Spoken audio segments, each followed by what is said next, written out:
Mesdames, Messieurs, bonjour. Nous allons tout de suite commencer cette belle édition, cette belle 28e édition des Mardis du Tourisme, avec le mot de notre expert, Athmane Chérif Alami. Une latitude qui prend de la hauteur lorsque l'on sait que le tourisme culturel a toujours montré qu'il est le plus résistant et peut-être il est la clé du succès de la reprise touristique. Les deux éminentes personnalités vont se relayer dans quelques instants, chacun selon leurs compétences, pour investiguer les pistes de réflexion pouvant favoriser l'interaction tourisme et culture pour une combinaison adaptée et optimale au service du Maroc touristique. Le Maroc, terre de lumière, le Maroc, terre des investissements, le Maroc, terre des cultures.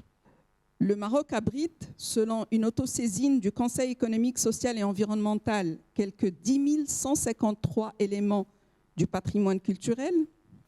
Depuis l'indépendance, nous parlons de tourisme, de culture, et ça avance, bien entendu que ça avance, pas comme on l'aurait souhaité et que les professionnels l'auraient souhaité, mais depuis quelques années, il y a une prise de conscience. Et cette prise de conscience, pour lier l'industrie culturelle et créative au tourisme, elle est indissociable.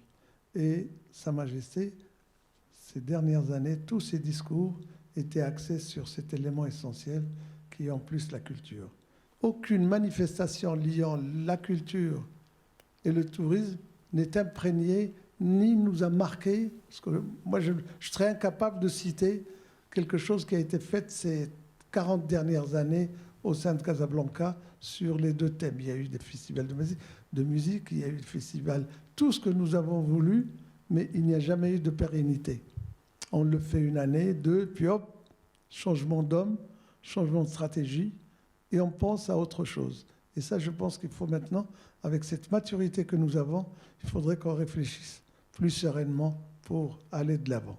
S'il y a vraiment quelqu'un qui porte la culture du Maroc, c'est bien le peuple marocain.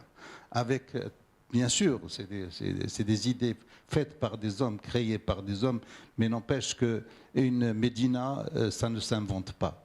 La vie à l'intérieur de la Médina, ça ne s'invente pas. Ce sont des véritables musées à ciel ouvert qui sont offerts, donc pas seulement pour les touristes, mais parce que nous y vivons. Et nous avons donc les mosquées, les cathédrales, les synagogues, les msides, l'art de la table, la broderie, la poterie. Enfin, tout ça, ce sont des thématiques qui ont été traitées par cette campagne. Plus que ça, la gastronomie, les saveurs, la cuisine traditionnelle. Je suis désolé, mais le couscous ou la tsbourida, c'est plus connu que le meilleur de nos écrivains. Mais n'empêche que c'est là-dessus que nous, en tant qu'agents de voyage, et en tant que, donc avec la mission que nous avons de transmettre justement cette culture à travers les voyages que nous organisons, à travers donc les recommandations que nous donnons à nos guides et à travers les programmes que nous montons, de faire passer impérativement donc cette idée que nous portons et cette responsabilité de notre culture populaire, que les gens viennent voir, parce que les touristes que nous recevons, ils sont avides de connaître un petit peu qui nous sommes, qu'est-ce que nous faisons, quelle est notre histoire, comment nous travaillons, comment nous réfléchissons, quelle est notre approche par rapport à l'islam, par rapport à toutes ces coutumes que de génération en génération, nous avons su transmettre. Pour les professionnels des deux parties peut-être, la culture et le tourisme, on a un avenir commun. Nous sommes complémentaires. Et à titre d'exemple, parce que là, ce 28e mardi du tourisme, il faudrait aussi qu'on puisse donner quelques idées qui peuvent faire avancer les choses. Et moi, je parle avec vous et puis je réfléchissais.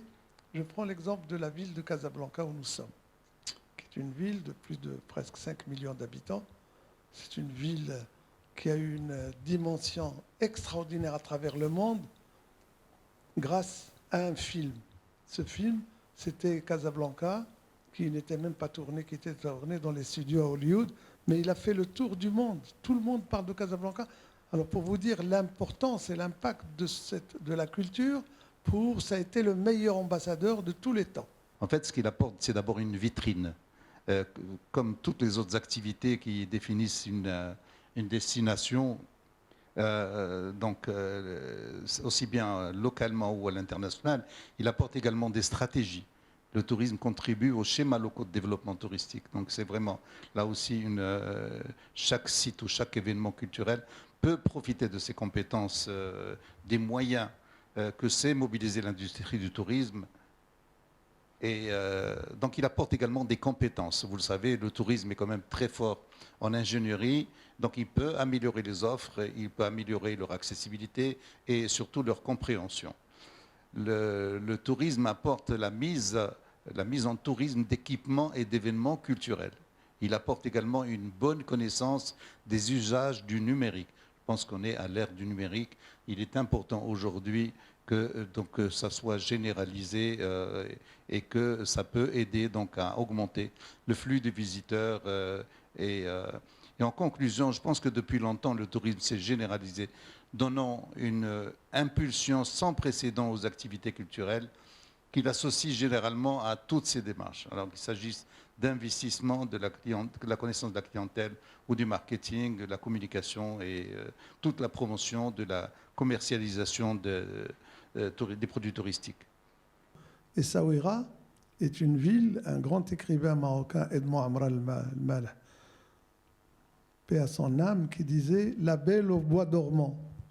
Elle n'était pas sur les routes, elle n'était pas sur l'axe Marrakech, Agadir, elle était isolée. Il y a eu un festival qui est maintenant à sa 22e année, malheureusement avec la pandémie, il n'a pas pu avoir, c'est Gnawa. Mais vous imaginez que cette ville de 50 000 habitants, pendant les 5 jours du festival, plus de 250 000 personnes. Et ça, il n'y a pas que la culture. Il y a la culture, l'économie, c'est-à-dire il y a 250 000 personnes qui viennent. Et ils ne viennent pas que de Souaira, l'ENA Souaira ne fait que 50 000, mais ils viennent de toutes les régions du Maroc. Et la culture, elle est là comme un véritable accélérateur à ce développement touristique. Et sans culture, il n'y a pas de tourisme. Même le tourisme balnéaire a aujourd'hui plus que jamais besoin de la culture, besoin d'authenticité.